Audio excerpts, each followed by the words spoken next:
ఎంత గొప్ప దేవుడువా! మా దేవుళ్ళ కంటే నువ్వు గొప్ప దేవుడువా! నీవు అగ్ని పంపించి నా తల్లి మీద ఉన్న యొక్క బంధకాలు, ఈ దేవుళ్ళు, దేవతలు, మంత్రవాద చీకటి శక్తులు, శాతబడి శక్తులన్నిటిని కూడా అగ్నితో కాల్చినందుకు పారిపోయాయి కదా.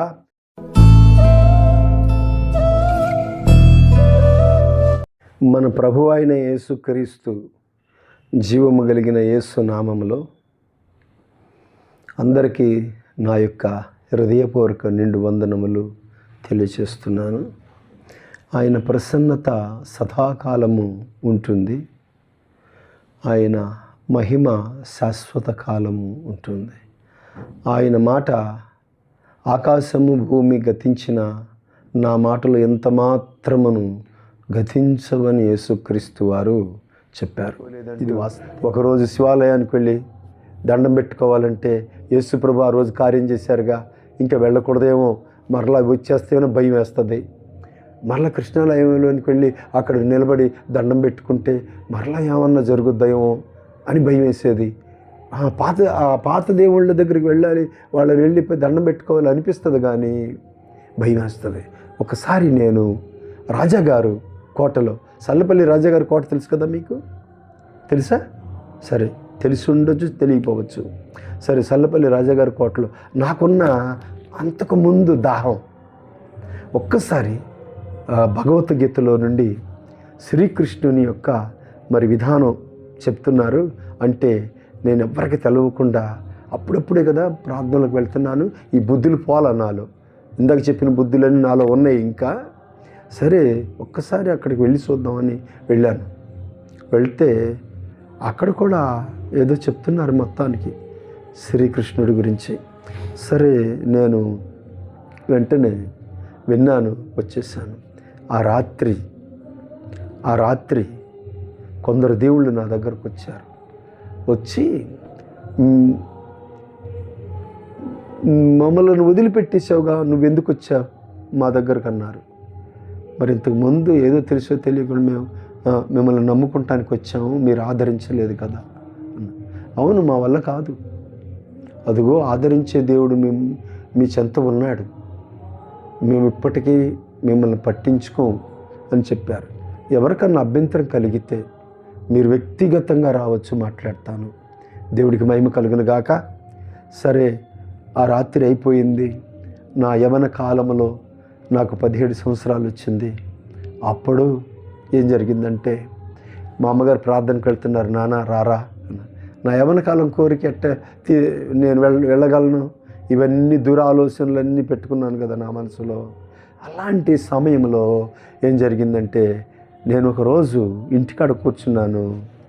నగాయిలంక నుండి ఒక పాస్టర్ గారు వచ్చారు, జాషువా అని ఒక పాస్టర్ గారు వచ్చారు. వచ్చి ఆయన వచ్చి మా అమ్మగారితో మాట్లాడి, మా మేనమామ గారి ఇంటి దగ్గరేనమాట ఆయన ఇల్లు కూడా, చర్చి కూడా. అందుకనే మా మేనమామ గారి దగ్గరికి మరి మేము వస్తూ ఉంటాం కనుక అందువలన ఆయన పరిచయం అయ్యారు. ఆ పాస్టర్ గారు చిన్న ప్రార్థన చేసేవారు. అప్పటికి మేము విడుదల పొందామన్నమాట. ఆయన వచ్చేవారు, అప్పుడప్పుడు వచ్చి వాక్యం చెప్పేసి వెళ్ళిపోతూ ఉండేవారు. ఒకరోజు సాయంత్రం వాక్యం చెప్పారు ఆయన. వాక్యం చెప్పినప్పుడు, ప్రయాసపడి పారం మోసుకుంటున్న సమస్త జనులారా నా యొద్దకు రండి, మీకు విశ్రాంతినిస్తానని ఆయన వాక్యం చెప్తున్నారు. ప్రయాస అంటే నేను ప్రయాసపడి ఇప్పటి వరకు భారం మోసుకుంటున్నానా, ఇదేంటి అన్నట్టు నేను అనుకొని నా నిజ జీవితంలో నేను చాలా ఇప్పటికే నా యవన కాలంలో నేను నిజదేవుని దర్శనం కోల్పోయానేమో అనిపించింది. అంతకుముందు యేసుప్రభు సన్నిధికి వెళ్ళకముందు నాకు ఒక వాంఛ ఉండేది. చెప్తున్నాను, జాగ్రత్తగా వినండి. ఆ వాంఛ ఏంటంటే, నేను ఒక మహాభక్తుని అయిపోవాలి. ఎందుకంటే నేను 7 కొండలను కదా, మరి నా తల మీద ఎవరుంటారు మీకు తెలుసు, చెప్పమంటారా? వెంకటేశ్వర స్వామి, అలిమేలు మంగమ్మ, బీబినాంచరమ్మ. వీళ్ళని మోసేది ఎవరు? 7 కొండలు నేనే కదా. నా పేరు 7 కొండలు అయితే మరి ఆ దేవుళ్ళు ఎక్కడుంటారు? నేను కొండను కదా, నా తల మీదే ఉంటారు వాళ్ళు. కొండపైన ఉంటారనమాట. ఇప్పుడు దేవుళ్ళని మోసేది నేనే కనుక ఆ దేవుళ్ళను మోస్తూ నేను ఈ యొక్క ప్రపంచంలో నేను ఎక్కడికి వెళ్ళగలుగుతానో అక్కడికి వెళ్ళి నేను ఖచ్చితంగా దేవుళ్ళను ప్రకటించాలన్న వాంఛ ఉండేది. మీకు తెలుసా, ఇంత వాంఛ కలిగిన వాడిని యేసు ప్రభువులోనికి రావటానికి ఉద్దేశం ఏంటండి పాస్టర్ గారని మరొక్కసారి మీరు అడగండి, చెప్తాను జవాబు. ఆ రోజు చీకటి శక్తుల ప్రభావం, శాతపడి శక్తుల ప్రభావం నుండి విడిపించి ఆ అష్ట కష్టాల దారిద్ర్యం నుండి, ఆత్మహత్య నుండి దేవుడు బయట పెట్టినందుకు దేవుని స్తోత్రం. అంత వాంఛ కలిగిన వాడిని కదా నేను. ఎందుకు యేసుక్రీస్తులో రావాలి అంటే ఆయన మమ్మల్ని విడిపించాడు యేసయ్య. అది వాళ్ళు చేయలేకపోయారు. మీరు నిజాన్ని నమ్ముతారు, అబద్ధాన్ని నమ్ముతారు నాకు తెలియదు. కానీ అబద్ధాన్ని నమ్మి ఒకప్పుడు అబద్ధమైపోయిన మా జీవితంలో నిజమైన రక్షకుడు మా యొక్క ఆత్మీయ ప్రపంచమయ్యారు. ఆయనే మా పరలోక రాజ్యమయ్యారు యేసయ్య. దేవుని స్తోత్రం కలిగిన. ఇప్పటికీ నేను వాళ్ళని దూషించట్లేదు కానీ, ఏమంటలేదు కానీ, ఆ వాంఛ అప్పుడప్పుడు వస్తూ ఉంటుంది. కానీ వాళ్ళని దేవుని స్తోత్రం కలిగిన, ప్రభువా మీరు మా హృదయంలోకి వచ్చారు కదా అని ప్రార్థన చేసుకుంటూ ఉంటాను. అయితే నా నిజ జీవితంలో ఆ రోజు పాస్టర్ గారు ఇచ్చే వాక్యం చాలా చాలా మంచి వాక్యాలు ఇచ్చారు. నన్ను బలపరిచారు ఆయన. యవ్వన కాలంలో నేను వేస్ట్ అయిపోయాను, నేను చనిపోతే ఏమైపోతాను అన్న హృదయంతో నేను ఉండిపోయినప్పుడు పాస్టర్ గారు, అయ్యా 3 రోజులు ప్రార్థన జరుగుతుంది, ఫాస్టింగ్ ప్రేయర్ జరుగుతుంది, మీరు రండి బాబు అని చెప్పారు. మా నాన్నగారికి అమ్మగారికి చెప్పకుండానే నా బట్టలు సర్దుకొని ఆ ప్రార్థనకు వెళ్తే నాలో ఉన్న దురలవాట్లు పోతాయని వెళ్ళానండి. గమనించండి, నాలో ఉంటున్న స్త్రీ వ్యామోహం, పాపపు శరీర స్త్రీ వ్యామోహం, సినిమాల అలవాట్లు, సుట్ల అలవాట్లు, బీడీల అలవాట్లు, ఒక స్త్రీని చూసినప్పుడు ఆమెతో పాపం చేయాలన్న వాంఛతో ఉండేవాడిని. ఏం చెప్తారు చెప్పండి? ఇప్పుడు ఈ బాధ నుండి ఎవరు విడిపిస్తారు? మనోవేదనతోనే సావాలా? వాటి నుండి విడిపించుకొని బ్రతకాలా? ఎవరు విడిపిస్తారు అనే వేదనతో ఉండేటప్పుడు అక్కడికి వెళ్తే దేవుడు విడిపిస్తాడేమో, వీటిలో నుండి తప్పిస్తాడేమో అనే మనసు వచ్చిందండి. నిజం చెప్తున్నాను. ఎందుకంటే బైబిల్ ఇక్కడ ఉంది చూడండి. బైబిల్ పట్టుకొని ఎవడ అబద్ధం ఆడకూడదు, ఆడితే దేవుడు ఊరుకోడు. ఇది నా బాధ. నిజం చెప్తున్నానండి. దేవుని స్తోత్రం కలిగిన గాక. అప్పుడు నేను బైబిల్ నాకు లేదు కానీ అప్పుడు నేను బట్టలు సర్దుకొని, ఒక జత బట్టలు సర్దుకొని ప్రార్థనకు వెళ్ళాను. ప్రార్థనకు వెళ్ళి 3 రోజులు ఉపవాసం ఉండేటప్పటికి నిజంగానే నాలో ఉంటున్న ఆ దుర్వ్యసనం, ఆ వ్యామోహం, సుట్ట తాగందే ఉండలేనుండి, బీడి తాగలేను ఉండలేనుండి, సిగరెట్ తాగలేకుండా ఉండలేనుండి, అమ్మాయిలను చూడలేకుండా ఉండేవాడిని. ప్రత్యేకంగా నేను సినిమాలు ఎందుకు చూడటానికి వెళ్తానంటే ఆ హీరో ఎంత అందంగా ఉంటుందని చూడటానికి వెళ్తా. ఏమంటారు మీరు? ఆ సినిమా యాక్టర్ ఎంత అందంగా ఉంటారు, ఎలా డ్యాన్స్ చేస్తారు అని స్పెషల్గా చూస్తారనమాట. చూడండి ఎంత దుర్బుద్ధి. మీరు ఏ బుద్ధితో వెళ్తే సినిమాలు చూస్తున్నారు నాకు తెలియదు కానీ నాకు మాత్రం దుర్బుద్ధి వచ్చిందండి. నేను ఒక్కడనే పాపిని నేను అనుకుంటున్నాను. మీరు మంచివారైతే పర్వాలా, అందరు పాపం చేసి దేవుడు అనుగ్రహించి మహిమను పొందలేకపోతున్నారని దేవుడు వాక్యం చెప్తుంది. ఇహ సంబంధమైన దేవత అవిశ్వాసులైన వారి యొక్క మనోనేత్రాలకు గ్రుడ్డితనాన్ని కలుగజేసి దేవుణ్ణి చూడనివ్వకుండా చేసేస్తుందని 2 కొరింథీ పత్రిక 4:4 ఉంది. దేవుని స్తోత్రం. అలాగ నాకు గుడ్డివాడిని అయిపోయాను. గుడ్డివాడు పాపం ఎరగడు కానీ నేను శరీరములో గుడ్డివాడినైపోయాను. ఆత్మీయ నేత్రాలు మూయబడిన వాడినై దేవుణ్ణి చూడలేని వాడిగా బ్రతికాను. అలాంటి పరిస్థితిలో నా మనోనేత్రాలను దేవుడు తెరిపించి నా పాపపు యొక్క నేత్రాలను కడిగి శుద్ధిపరిచి నన్ను నిలబెట్టారు. ఆ 3 రోజులు ఉపవాస ప్రార్థనలో క్రీస్తు ప్రభువున సొంత రక్షకునిగా నాగాయలంకలో నేను కృష్ణానదిలో బాప్తీసం పొందాను. అప్పటి నుండి నా యేసు రక్షకుడు నా జీవితంలో ప్రవేశించి నన్ను ఒక మంచి మార్గంలో నడిపించటం నేను చూడగలిగాను. ఆ తర్వాత మా అమ్మగారు నా ప్రవర్తన చూసి, నాన్న ఎట్ట మారిపోయావు ఏంటని అడిగింది ఒకరోజు. నేను చెప్పలా. మా అమ్మగారికి నేను వెళ్ళిపోయి రక్షణ పొందొచ్చాను, బాప్తీసం పొందొచ్చాను అన్న. ఏందిరా? మా అమ్మగారికి ఇంకా పోలా ఆ బుద్ధులు. ఏమంటుంది? ఏందిరా అంది. రక్షణ పొందేశానమ్మా, బాప్తీసం పొందేశాను అన్నాను. కోప్పడింది. ఏంది? బాప్తీసం పొందొచ్చావా? నాన్నకి తెలుస్తూ ఇంకేమన్నామంతా? అయ్యో బాబోయ్, అలాంటి పని చేయకి నాన్న. ఏదో ప్రార్థనకు వెళ్దాం కానీ మనం రక్షణ పొందకూడదు నాన్న. చూసారా ఎంత విశ్వాసఘాతకలోని మనుషులు. దేవుడు మేలు చేస్తే ఆయనకే మనం ఎంత నిజంగా నాకు ఆ మాట బాధేసింది అనమాట. అమ్మ తప్పు మాట్లాడుతున్నావు, దేవుడు నిన్నెంత రక్షించాడు చూడు, నువ్వు దేవుడి వైపు చూడకుండా ఏదేదో మాట్లాడుతున్నావు, చాలా పొరపాటు మాట్లాడుతున్నావు అన్నాను. నాన్నకి తెలిస్తే ఉంటుందిలే ఉండండి. ఆమె కూడా సరే తెలియనే తెలిసిందండి ఆయనకి. రక్షణ పొందిచ్చేసావు, నువ్వు బాప్తీసం పొందావా? నిన్ను ఏ అమ్మాయి చేసుకుంటుందిరా? మనోళ్ళు నిన్ను చేసుకుంటారా? ఎవరు నన్ను చేసుకున్నా చేసుకోకపోయినా పర్వాలేదు, నాకు నిజమైన సంతోషం వచ్చింది నా జీవితంలో యేసు ప్రభువుని నమ్ముట చేత అన్నాను. మా డాడీ చాలా నన్ను తిట్టేసేసారు. ఆయన అట్టకి తిట్టుకుంటాడని 2 రోజులు 3 రోజులు తిట్టుకున్నాడు, తర్వాత మానేసేసాడు. నా భక్తి జీవితంలో ప్రభు పాదాల దగ్గర నేను పరుగులెత్తుతూ ఆయన ఆత్మీయ జీవితంలో ఎదిగే కొలదిగా రక్షకుడు ప్రతిరోజు నాతో మాట్లాడటం ప్రారంభించారు. ఇలాంటి సందర్భంలో ఆయన కృపాబాహు బలం నా మీదకి వచ్చింది. దేవుని స్తోత్రం కలుగును గాక. ఒకరోజు ఉదయకాల సమయంలో ప్రార్థన చేస్తూ ఉన్నప్పుడు యేసు ప్రభు వారు నాకు దర్శనమిచ్చి ఆయన స్వరాన్ని వినిపించారు. ఇదిగో తూర్పు దిక్కు అమలాపురం వెళ్ళు అన్నారు.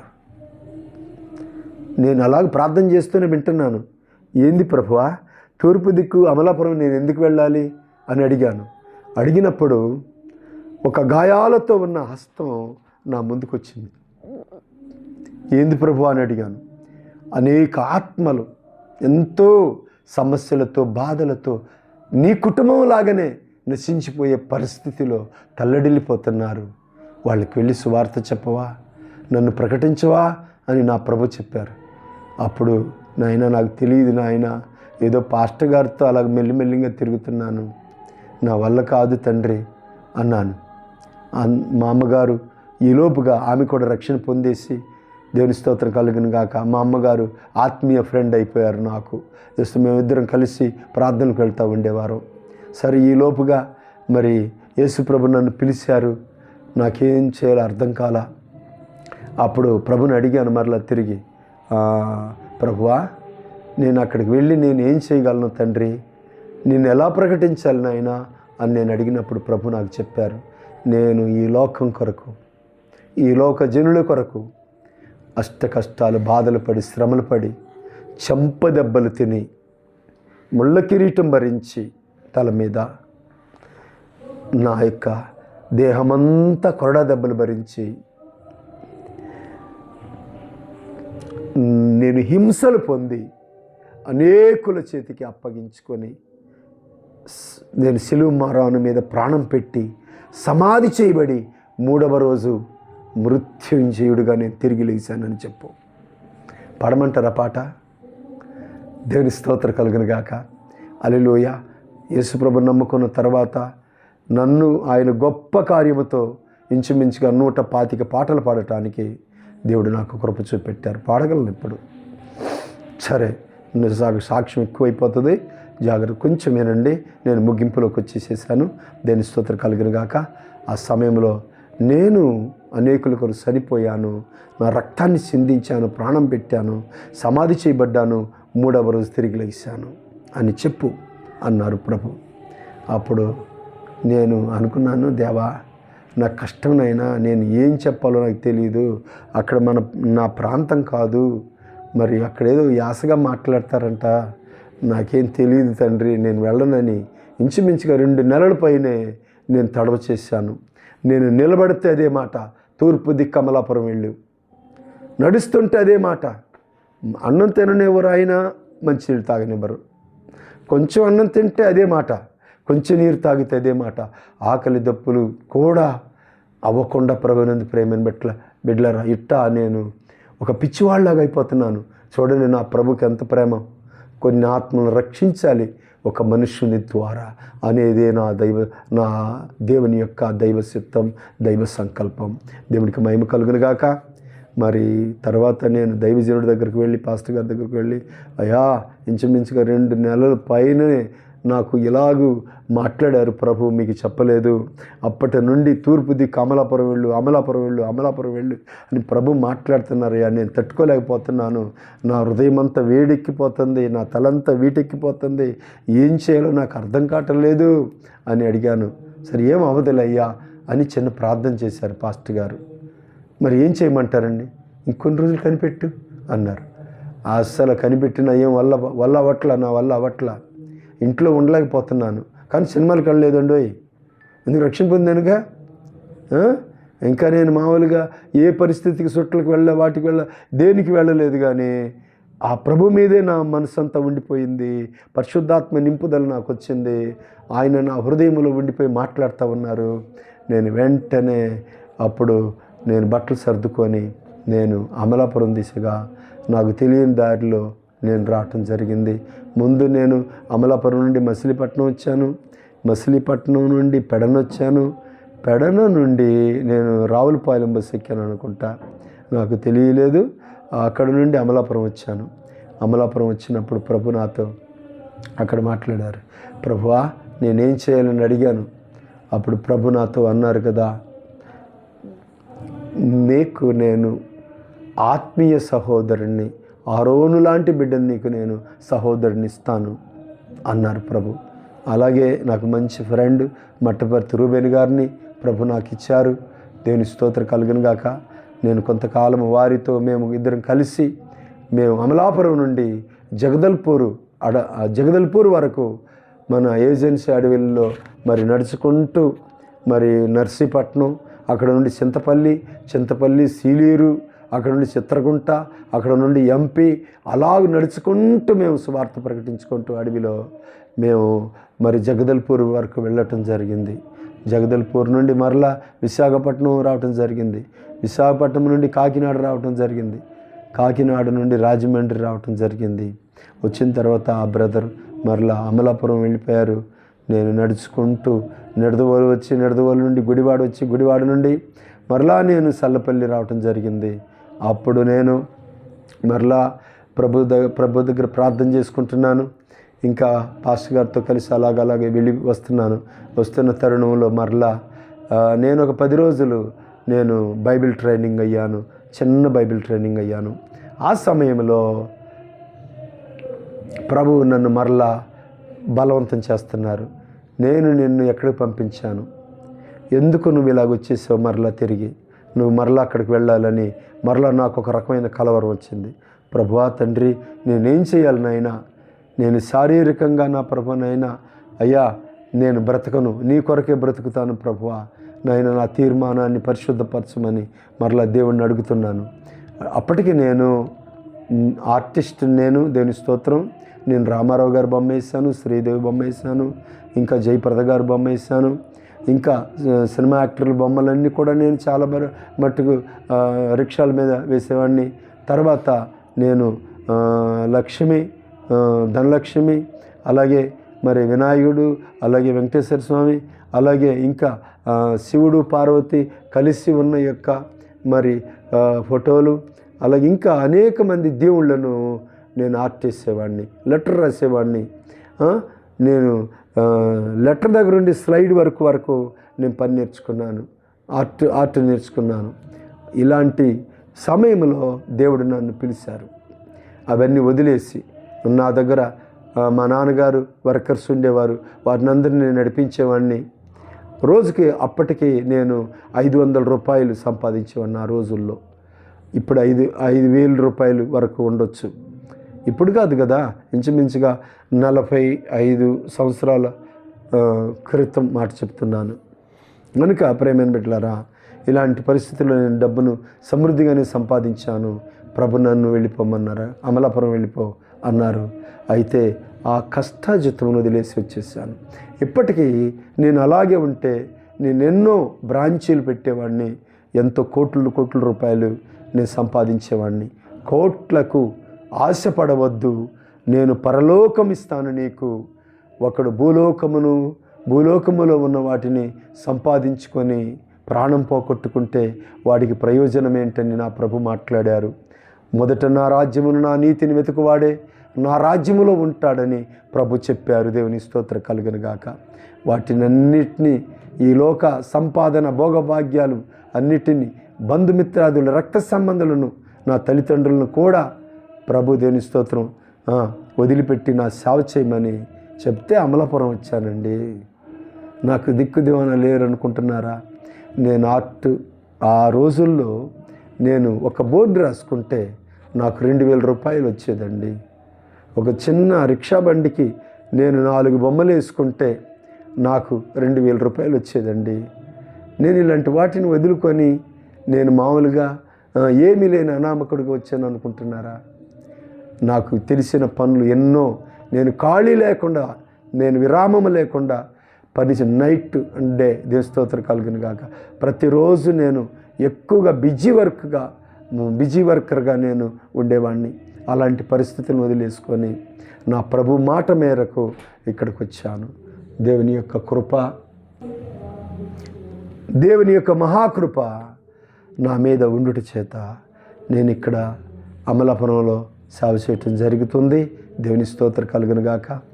ప్రభు తన మహాసేవను ప్రేమించి నాకు దేవుడు ఇక్కడ 4 సెంట్లు 3 లింకులు ఇచ్చారు. స్థలం బెండమూరు లంకలో 3 సెంట్లు ఇచ్చారు, యశానంలో కూడా ఇచ్చారు, ఇంకో చోట కూడా ఇచ్చారు. ఎందుకు చెప్తున్నానంటే నేను అన్నిటిని వదిలేసుకుని వచ్చాను. ఆయన సేవ ఎట్ట చేయాలో ఆయనకి తెలీదా?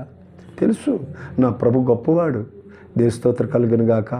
లోక విధానాలను ఆశించకుండా, ఇప్పుడు కూడా బ్యాంక్ బ్యాలెన్స్ లేకుండా దేవుని యొక్క సేవ చేయటానికి గాను దేవుడు తన యొక్క మహాకృపను దేవుడు నాకు ఇచ్చారు.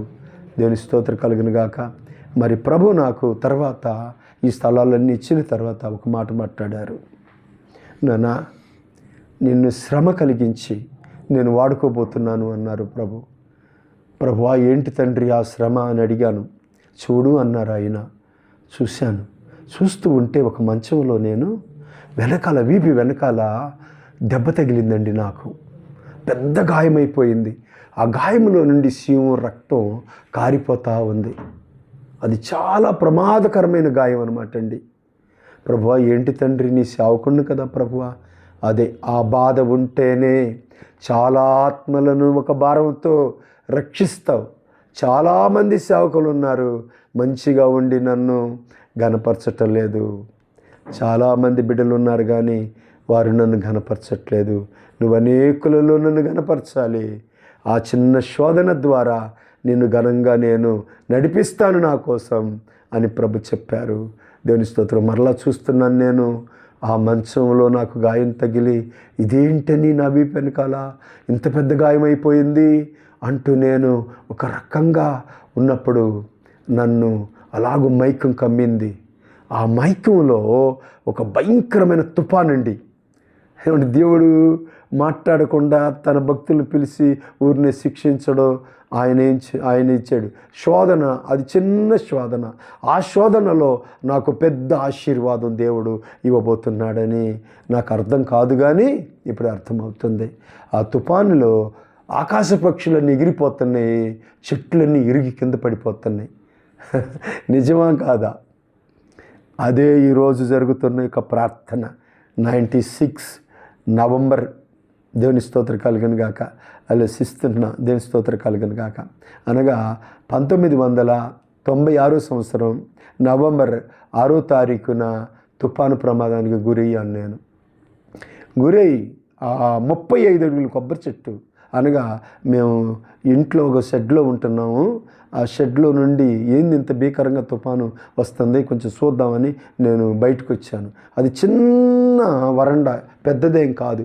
ఒక చిన్న చిన్న కర్రలు, సన్నపాటి కర్రలతో ఇటు అటు కొంచెం అలాగ అడ్డం పెట్టి నేను చిన్న ఆకులతో, కొబ్బరి ఆకులతో అలాగూ ఒక పందిరిలాగేసాను అనమాట. దాని కింద ఉండి చూస్తున్నాను ఏంది అని. చూస్తూ ఉన్నప్పుడు హఠాత్తుగా వెంటనే 35 అడుగుల కొబ్బరి చెట్టు దాని మీద పడి నా నడుము మీద పడిపోయిందండి. నడుము మీద పడిపోయి నేను అక్కడ ఆ చెట్టు కింద ఉండిపోయాను. ఆ చెట్టు మువ్వు కింద, ఆ మట్ల కింద ఉండిపోయాను. భయంకరంగా నాకు నడుంకి దెబ్బ తగిలేసింది. స్పృహ కోల్పోయాను. స్పైనల్ కార్డులో 2 లింకులు ఇరిగి సైడ్ అయిపోయినాయి. నా యొక్క రక్తస్పర్శ ఆగిపోయింది. నడుము దగ్గర నుండి 2 కాళ్ళు పనిచేయట్లేదు. ప్రభువా, ఇంత శోధన అని చెప్పటానికి నాకు తెలియదు, కానీ ఆ సమయంలో కోమాలోకి వెళ్ళిపోయాను. వెంటనే నా శరీరములో నుండి మెరుగుడు పురుగుల్లాగా నా కళ్ళల్లోనికి వచ్చి నా కళ్ళల్లో నుండి నా ఆత్మ లెగిసి వెళ్ళిపోతుంది. కోమాలోకి వెళ్ళిపోయినప్పటికీ నా ఆత్మ లెగిసి వెళ్ళిపోతుంది. ఇలాంటి పరిస్థితిలో నేనేమనాలో నాకు తెలియటం లేదు.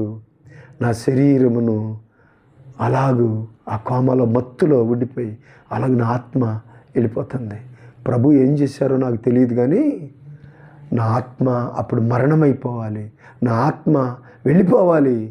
ఎందుకో మరలా ప్రభు ఆయన ఇచ్చిన వాగ్దానాన్ని బట్టి మరలా నా ముఖం మీద ఆయన వర్షం కురిపించారు. నేను అలాగ ఎప్పుడైతే ఆ మెరుగుడు పురుగుల్లాగా పైకి వెళ్ళిపోయిన ఆత్మ నా శరీరాన్ని వదిలిపెట్టి వెళ్ళిపోతుందో అప్పుడు నేను ఇలా పైకి చూడగలిగాను. ఆ వర్షం నా మీద వచ్చి పడింది, ముఖంలో పడింది. వెంటనే మరలా స్పర్శ తెచ్చుకొని లెగ్గుద్దామని ప్రయత్నం చేస్తుంటే నా 2 కాళ్ళు రాటల్లా. ఏమైపోయింది? నడుము విపరీతంగా పగిలిపోతుంది, నొప్పి భరించలేకపోతున్నా, అల్లాడిపోతున్నాను. ఏమైపోయిందో ఏందో, అమ్మో మొన్న మాట్లాడారు ప్రభు, అది జరిగిపోయిందేమో ఇప్పుడు అని ఏడుస్తుంటే ఈలోపుగా మా పాస్టర్ గారు నా భార్య లోపల నుండి బయటకు వచ్చింది. వెంటనే 6 కొబ్బరి చెట్లు పడిపోయినాయి ఇంటి మీద. నా భార్య ఉన్నా నేనున్నా లోపల ఇద్దరు చనిపోయేవాళ్ళం. ప్రభు నాకు ఈ స్వల్ప గాయముతో నన్ను ఆయన మరలా పోయిన ప్రాణం తీసుకొచ్చి నాలో ఉంచి నన్ను అక్కడ మరలా స్పర్శ వచ్చేలాగిన కోమాలో దాటుకొని ఆ కోమాలో నుండి నేను బయటకు వచ్చి అలాగ మరలా జ్ఞాపక శక్తిలో పాస్టర్ గారు పిలుస్తా బయటకు వచ్చేసారు. వెంటనే నేను అక్కడ నా ప్రయత్నం నేను చేస్తున్నాను రావాలని, కానీ కుదరటలేదు. ఎవండి ఎక్కడ అంటూ అరుస్తూ బయటకు వచ్చేసారు. నేను అన్నాను, ఏదో నా నడుము మీద పడిపోయింది, ఏం పడిందో నాకు అర్థం కావట్లేదు, నేను రాలేకపోతున్నాను, నడుము దగ్గర నుండి నా కాళ్ళు 2 పనిచేయట్లేదు, స్పర్శ కోల్పోయాను, నాకు సహాయం చెయ్యి అని అడుగుతున్నాను. మా పాస్టర్ గారు అనుకుంటున్నారు, కొత్త దంపతులం కదండి మేము, ఏదో జోక్ చేస్తున్నాను అనుకుంది మా పాస్టర్ గారు నవ్వులాటికి. ఏమండి మీరు అలాగ అనకండి, రండి బాబు అంటున్నారు. ఈ లోపుగా చెట్లు పడిపోయిన సంగతి కూడా ఆమెకి తెలియదు, నాకు తెలియలా. నేను ఈ ప్రమాదంలో ఉన్నాను కదా. అప్పుడు నిజంగా చెప్తున్నాను, దాహం అయిపోతుంది, నన్ను పట్టుకొని లాగు అన్నాను. ఆమె ఏడ్చుకుంటా నా దగ్గరకు వచ్చి రండి అని చెయ్యిచ్చింది, కానీ ఆమె కూడా లాగలేకపోతుంది. నేను చెప్పినప్పుడు నాకు ఏది దొరికితే అది నేను అలా గట్టిగా పట్టుకొని లాక్కుంటాను. నా 2 చేతులలో నా యొక్క సంకల్లో చేతులుంచి నన్ను నీ వైపుగా లాక్కో, జరిగొచ్చేస్తానన్నాను. అయినా నా వల్ల కావట్లేదు. ఆమె అలాగ తిప్పలు పడి నా 2 సంకల్లో అలాగూ చెయ్యి వేసి ఇలా లాగేసుకుందనమాట తన వైపుగా. లాగేసుకునేటప్పుడే చాలా డేంజర్ అయిపోయింది.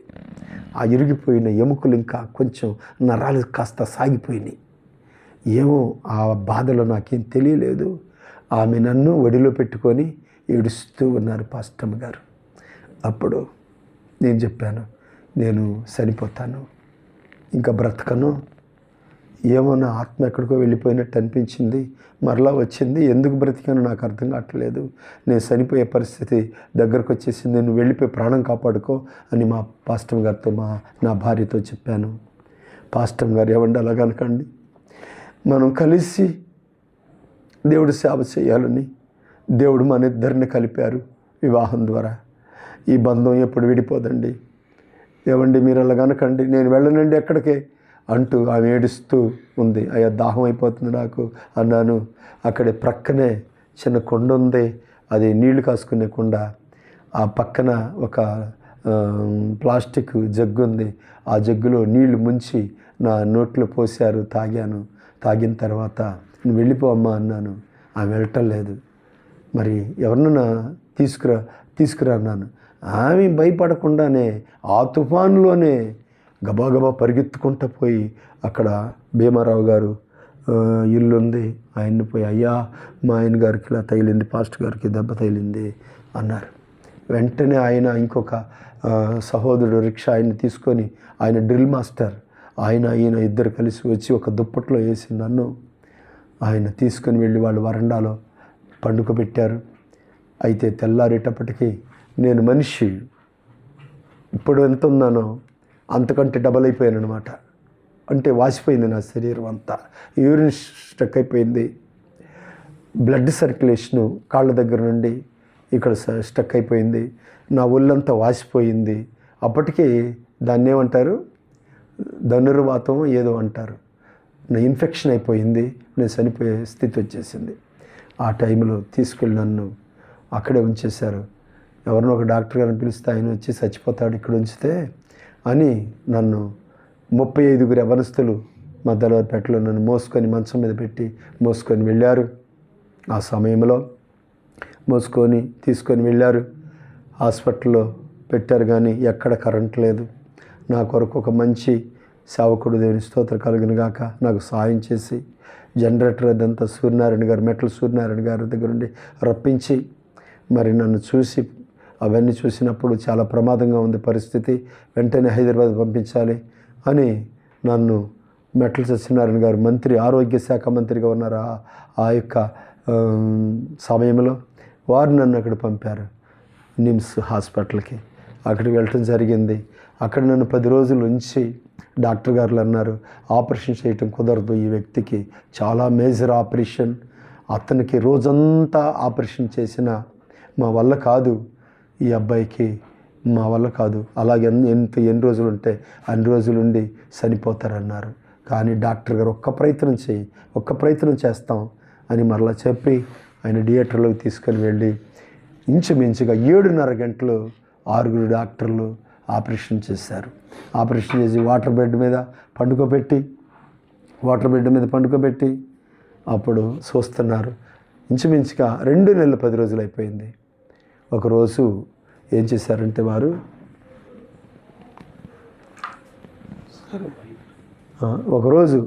ఏం చేశారంటే వాటర్ బెడ్ మీద పండుకున్న నన్ను, ఆ వాటర్ బెడ్ మీద ఉన్నాను నన్ను నడిపించాలని ప్రయత్నం చేశారు. నేను కూడా నడవాలని ఆశపడ్డాను. డాక్టర్లు వచ్చారు, పెద్ద డాక్టర్ గారు వెనకాల వస్తున్నారు. వీళ్ళు ముందుగా వచ్చేసి నన్ను పట్టుకొని లెగండి అన్నారు. అయ్యా నేను లెగవలేకపోతున్నాను అన్నాను. అప్పుడు వెంటనే డాక్టర్ గారు నన్ను పైకి లేపేసేసేసి నిలబెట్టి వదిలేశారు. ఆ బెడ్ దగ్గరే కిందకు నేలకు పప్పు ముద్దలాగా పడిపోయాను. ఇప్పుడు చెప్పండి, నా నడుం దగ్గర నుండి ఏమైపోయినాయి, నా 2 కాళ్ళు స్పర్శ కోల్పోయాను, అందుకని నేను నిలబడలేకపోయాను. ఆ సమయంలో వెంటనే సారీ అంటూ మరలా లేపి పెద్ద డాక్టర్ గారు వచ్చేటప్పటికి నన్ను పండుకోబెట్టబోతున్నారు. వచ్చేసింది ఆమె. వచ్చేసి డాక్టర్ని తిట్టడం మొదలుపెట్టారు.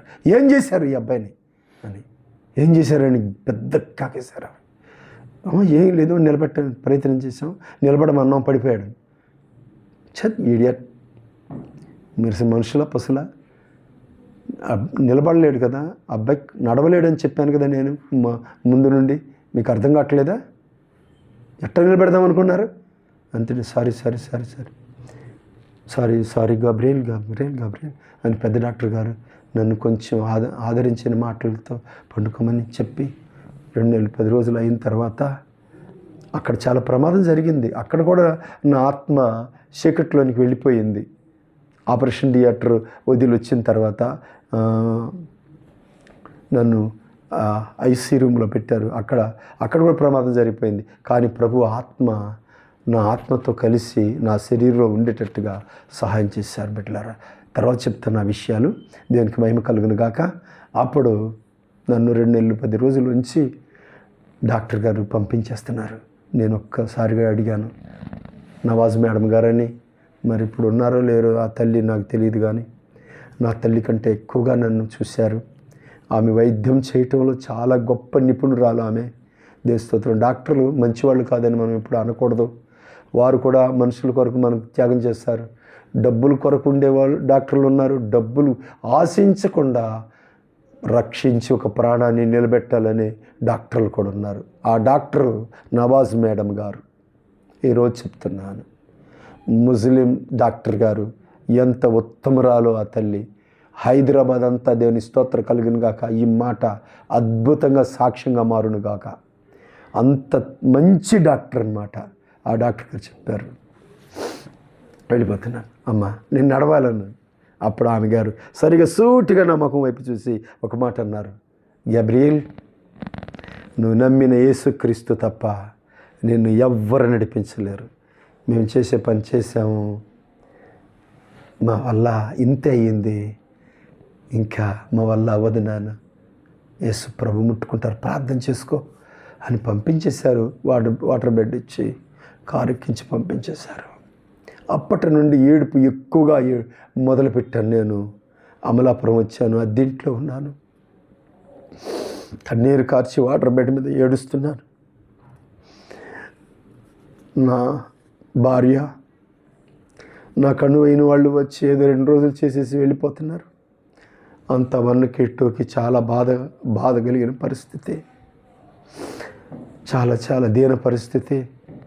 అలాంటి స్థితిలో నాకెందుకు నాయన బ్రతుకు, గాయాలై దెబ్బలైనా ప్రభువా నాయన, ఒక రకంగా నేను నడిచి తిరిగితే పర్వాలేదు, నేనేదో చిన్న దెబ్బలు అనుకున్నాను నాయన.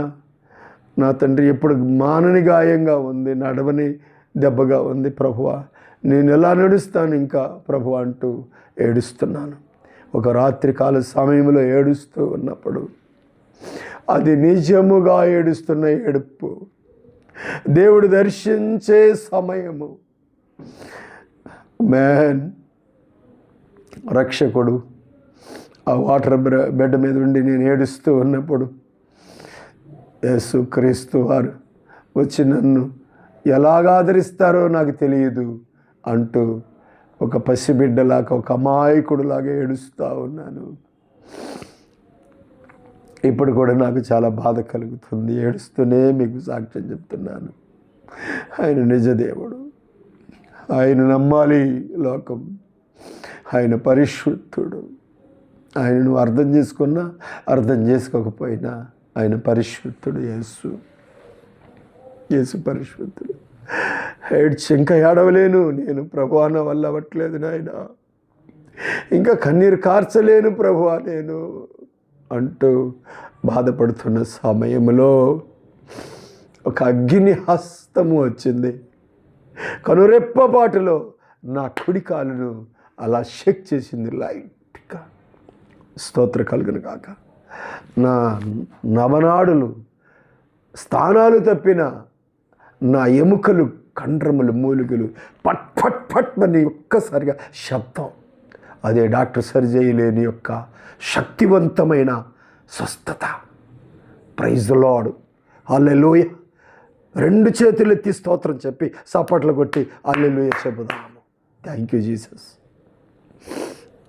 వెంటనే దేవుని స్తోత్రం, అగ్ని హస్తం నన్ను వచ్చి తాకినప్పుడు నా ఎముకలు స్థానాలు తప్పిపోయినా ఆ స్థానాలను మరలా సమకూడిపోయినాయి. ఈ దుమ్ములన్నీ వేరువేరుగా అయిపోయి పాయింట్లు కదిలిపోయినాయి ఎక్కడ. స్తోత్ర కలుగును గాక. ఆ చెయ్యి నన్ను తాకగానే మరలా యథావిధిగా ఎముకలు మళ్ళీ అంటుకుపోగానే నా కాళ్ళకు స్పర్శ వచ్చింది, రక్తం ప్రవహించటం జరిగింది. స్తోత్రం, కోటి కోటి కోటి కోటి కోటి స్తోత్రం నా ప్రభుకి. హల్లెలూయా. ఈ సాక్ష్యం చూస్తున్న బిడ్డలు దేవునికి స్తోత్రం మహిమపరచండి. పరిశుద్ధాత్మ దేవుడి ఆయన జీవం మిమ్మల్ని తాకును గాక, ఆయన జీవం మిమ్మల్ని స్వస్థపరచును గాక. నాతో ఏ మాట మాట్లాడారో ప్రభు అదే వాడతారు, నాలో నెరవేర్చుకున్నారు. నిన్ను విడిచిపెట్టను. బాధ కలిగిన నేను నీకు తోడుంటాను, కష్టములో, శ్రమలలో, వేదనలో నేను వాడుకుంటానని చెప్పాను కదా. ఆయన ప్రభు నన్ను ధైర్యపరిచారు. ఆయన అగ్ని హస్తం నన్ను ముట్టుకొని స్వస్థపరిచింది. దిగ్గమని నేను చెమటలు పట్టిపోయి నా శరీరం అంతా లేచి కింద నిలబడ్డాను. ఇలాగే దిగాను, మంచం దిగి నిలబడ్డాను. శక్తి వచ్చింది నా కాళ్ళకి. నా గదిలో ఇటు అటు తిరగటం మొదలుపెట్టాను. దేవుని స్తోత్ర కలుగును గాక. నా ప్రభు నడిపించారు. హల్లెలూయా. గొప్ప దేవుడు. నా ఒక తల్లి భక్తురాలు చెప్పారు, మీరు సైకిల్ తొక్కుతారు పాస్టర్ గారిని. అమ్మ, నేను వాటర్ బెడ్ మీద ఉన్న నెట్ తొక్కుతాను తల్లి అన్నాను. లేదు, మిమ్మల్ని లేకపోతున్నాడు ప్రభు అని చెప్పారు. అలాగే నన్ను వచ్చి ముట్టుకున్నారు. నేను మరుసటి రోజే సైకిల్ తొక్కుంటా మద్దలవారిపేట వచ్చాను. విత్తనాల వరకు కాలగొట్ట దగ్గర నుండి. ప్రభువా, నువ్వు చెప్పిన మాట నెరవేర్చావు. ఆ తల్లికి బయలుపరిచిన సంగతి కూడా నెరవేర్చావు. నీకు స్తోత్రం. ఆ రోజు నుండి ఈ రోజు వరకు ఆయనకి ఎన్నో కీర్తనలు పాడుకుంటూ, ఎన్నో స్తుతులు చెప్పుకుంటూ ఆయన నన్ను సింగపూర్ తీసుకెళ్ళారు, సాగు చేసుకున్నారు. మన ఇండియాలో అనేక ప్రాంతాలకు తీసుకువెళ్ళి అనేక రాష్ట్రాల్లో, జిల్లాల్లో ఆయనకి సాక్ష్యం చెప్పుకొని ఆయన కొరకు బ్రతకటానికి, ఇంకా జీవించటానికి ప్రభు కృప చూపెట్టారు. ఈరోజు నేను చనిపోవలసిన ఈరోజు 6వ తారీఖు అంటే ఎల్లుండి, ఈరోజు 4, రేపు 5, 6 కూడికలు పెట్టుకున్నాం, ప్రార్థన చేసుకుని జరిపించుకుంటున్నాం. అబ్బాయి యవనస్తులు కార్తిక్ చక్కని మంచి మనసుతో, అయ్యా మీ సాక్ష్యం విన్నాను నేను ఇంతకు ముందు, నేను మరలా ఒకసారి మా యొక్క మరి ఏమంటాను ఛానల్లో మరి నేను కూడా మీ సాక్ష్యాన్ని నేను అనేకులకు అందిస్తాను, మరి మీ సాక్ష్యం నాకు కావాలని అడిగారు. సరయ్యా రండి అన్నాను. వారు నా సాక్ష్యాన్ని స్వీకరించారు. మీ ముందు ఈ సాక్ష్యం చెప్పాను. ఈ సాక్ష్యాన్ని బట్టి ఎంతోమంది నలిగిపోతున్నారు, అష్ట కష్టాల్లో ఉన్నారు. అందరు విడిపించే దేవుడు మీకున్నారు. నన్ను విడిపించిన దేవుడు మిమ్మల్ని విడిపిస్తారు. సదా దేవుడు మీకు ఆయన నూతన కృపలనిచ్చే బలిష్టమైన ఆయన కౌగిల్లో దాసి ఆయన సంరక్షకుడుగా మీకు తోడుగా ఉండి మిమ్మలను, మీ బిడ్డలను, మీ భర్తను, మీ భార్యను, మీ కుటుంబాలను, మీ బంధుమిత్రాదులను పరిశుద్ధ తండ్రి 100 రెట్లుగా నూతనపరిచి రక్షణ దిశగా నడిపించి ఆయన పరలోక సామ్రాజ్యం మీకు ఇచ్చునుగాక. ఆమేన్. Thank you.